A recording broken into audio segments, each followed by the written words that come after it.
Hey there guys, it's Kagetak coming at you for another Guild War update video. I know I was doing these per day before.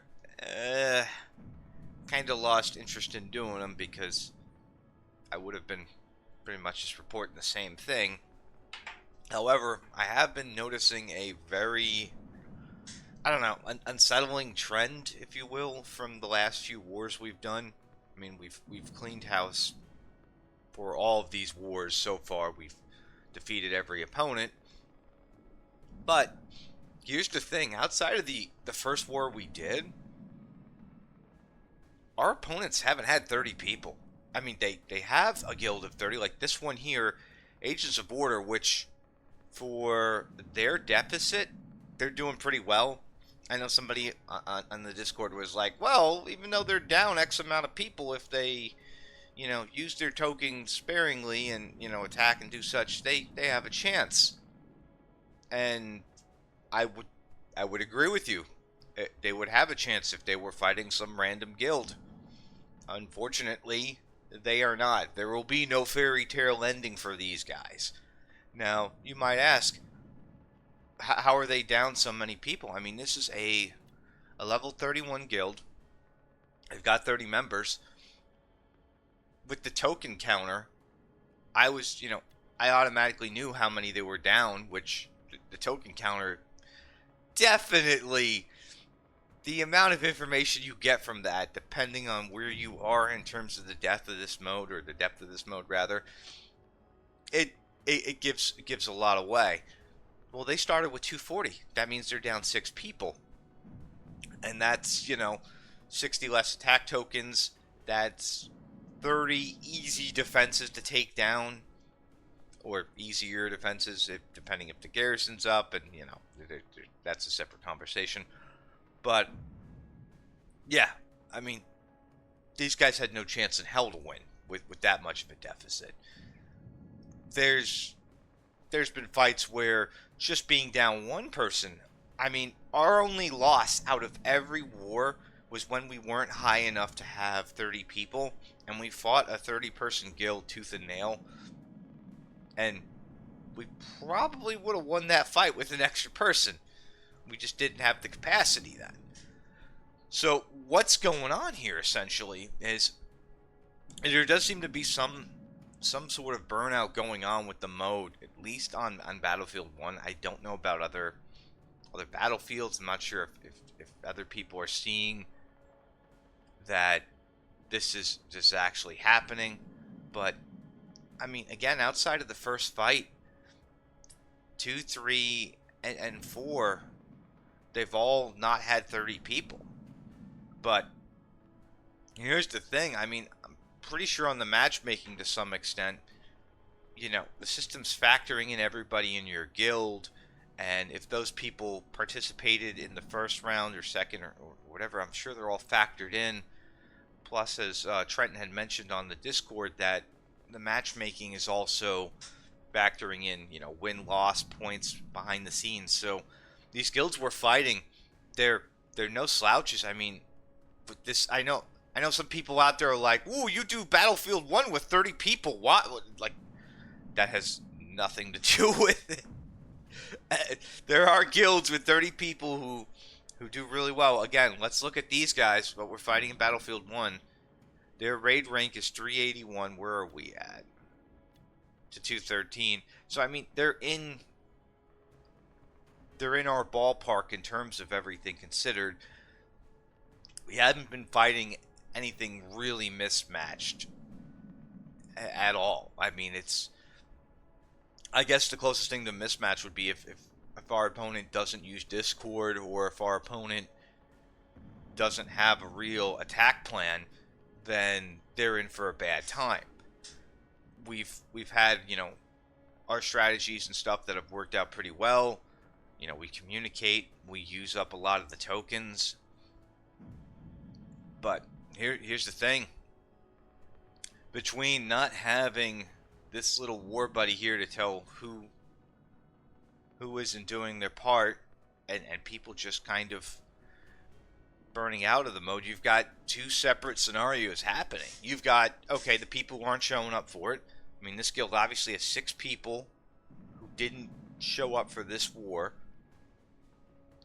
Then you have the people who aren't even going to do their attacks. They just registered for the sake of registering just to get the reward. And that's tokens lost there. I mean, that hurts. I mean, essentially, this guild here that we're fighting could have a 100 token deficit before everything is said and done. How is somebody like that supposed to win? I mean, a lot of guilds have to change their own philosophies and how they do things. I mean, I remember seeing like, oh, if you're inactive for 7 days or 15 days, we'll have to kick you.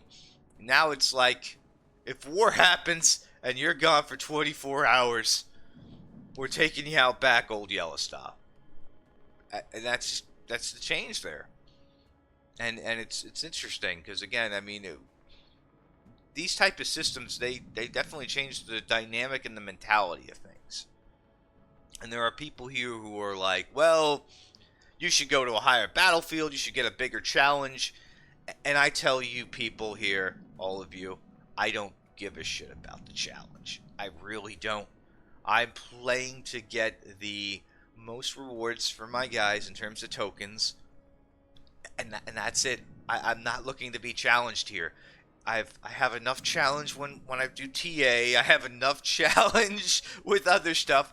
There's a lot we're juggling in this game right now. We're going to be having the Machines of War stuff coming soon, which I don't even know which machine I should choose. That's a whole separate conversation there.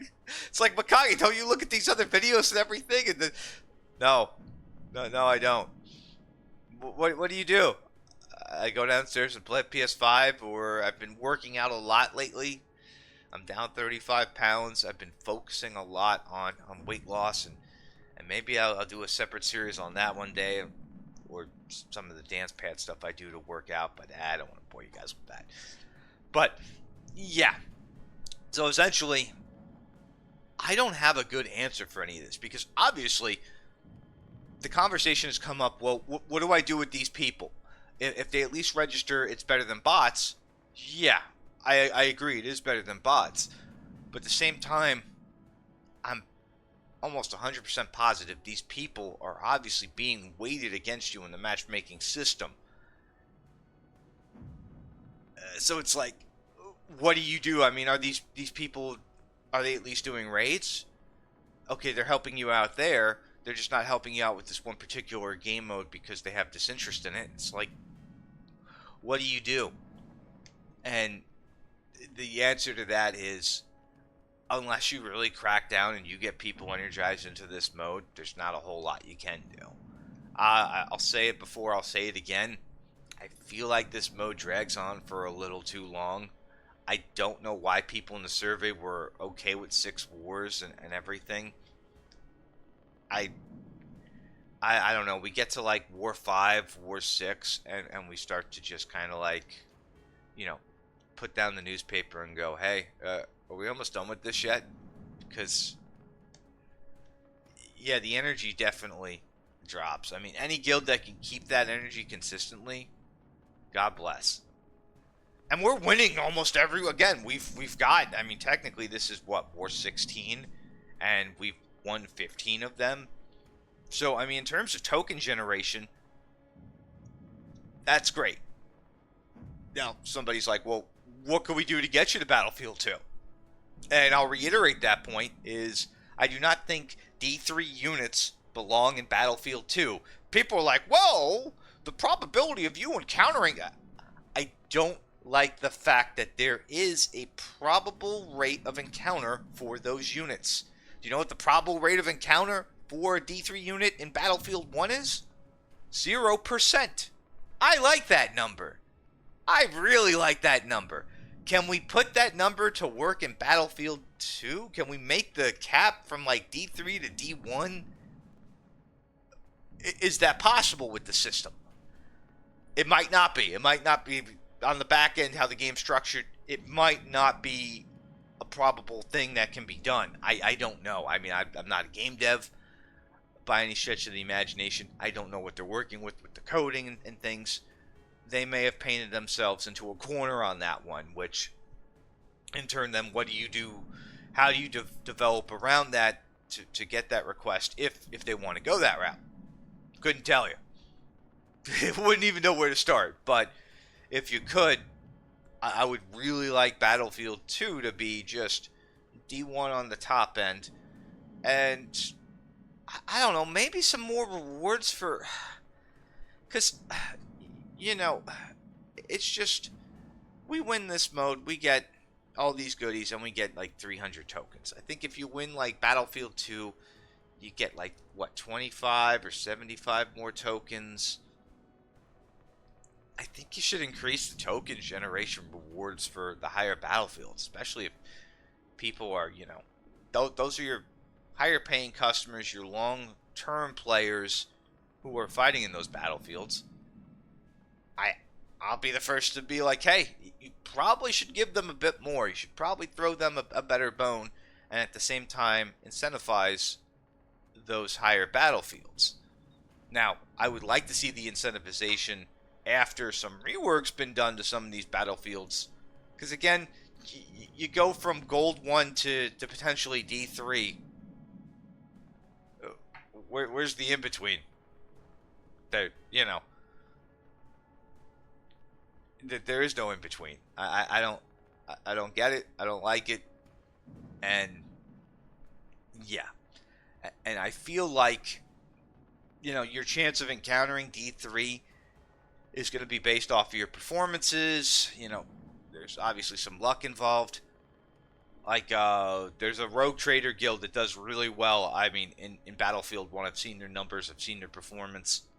If they went to Battlefield 2, Battlefield 3, they'd run into some of those teams with how they perform and everything. I think we would be in a similar boat. I've got one D3 unit, and I think like one or two other people in my guild has like one D3 unit. None of us are putting together a D3 defense. So, I mean, not only are we not able to respond in kind to like a D3 in terms of, you know, tat for tat defense, it's a huge power scaling. I mean, could we win, you know, with some perseverance and strategy and stuff? Sure. But why the hell would I want to work harder for like 75 more tokens and the same rewards? Why? Why? Explain to me why I would want to regale myself with hours of strategy, extra work and everything for like, oh, if you win, you get like 75 more war tokens. Whereas here, we just go down Sesame Street and just start clobbering people. I'm cool with that. Does that make me the bad guy? Does it make me the villain? Yeah, maybe. But these aren't like, well, think of the newbies. I mean, this is a level 31 guild. These guys are pretty respectable. Their only problem was attendance here. I really think this would be a close match if they got their house in order. You know, they may have even been able to beat us. I don't know. I can't tell you. It's a drastically different climate. I mean, I can't tell you. But I can tell you is one person makes a difference. So when you're down like 2, 3, 4, in this case 6 people, you may have already lost the war before it started. You can give it your best shot. But again, these guys got 95 tokens left. We've got 117 with 100k lead. And, I mean, for the most part, you know, we're going to wipe them out, just like everybody else. They had some strong defenses. They did really well. But 30 defenses, 6 buildings, essentially, were just give-me's. It was a 1-to-1 ratio take. So, yeah, there's not much you can say or do about that. So, again, I don't have good answers here. I just know that, you know, people are being weighted as a full group. If the full group doesn't participate, people will pay for it on the back end. I mean, I don't know if these people came in late and they did a massive recruiting spree and they missed the enlistment period, or if these are members who have just been there for a while and just don't give two about the mode. Couldn't tell you. Couldn't speak on that. I would love to hear from some of these guilds we fought before to get their take on what happened and what they think is going on. So, I mean, if Agents of Order, like their leader or somebody else actually watches the channel or is on the Discord, feel free to reach out. I would love to hear what happened. Because, again, I know there's some updates to this mode coming, but I feel like we need that war statistics thing, like, right meow. Like, next set would be great to have some commanding presence on this, because there are people who are never going to touch this mode. They are going to be those unused tokens, and those unused tokens could potentially give you a win, which the day-to-day rewards are nice. Let's look at these. I've talked about these before, but a legendary badge, 12k XP books, some decent gold, chance at a random badge is twice, as opposed to, losing where you're either getting an epic or a legendary badge, you're getting a little less XP, a little less gold. The win rewards are not bad, but anyway, let me know what you guys think. Are you guys starting to get burned out at Guild Wars? Are some of you still in it pretty well?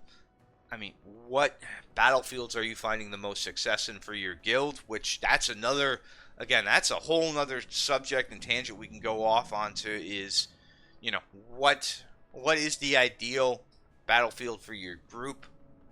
That could be a whole nother video that I could sit down and do one day with the data I've collected. But anyway, I want to thank you guys for watching, and I will see you on the next one. Peace.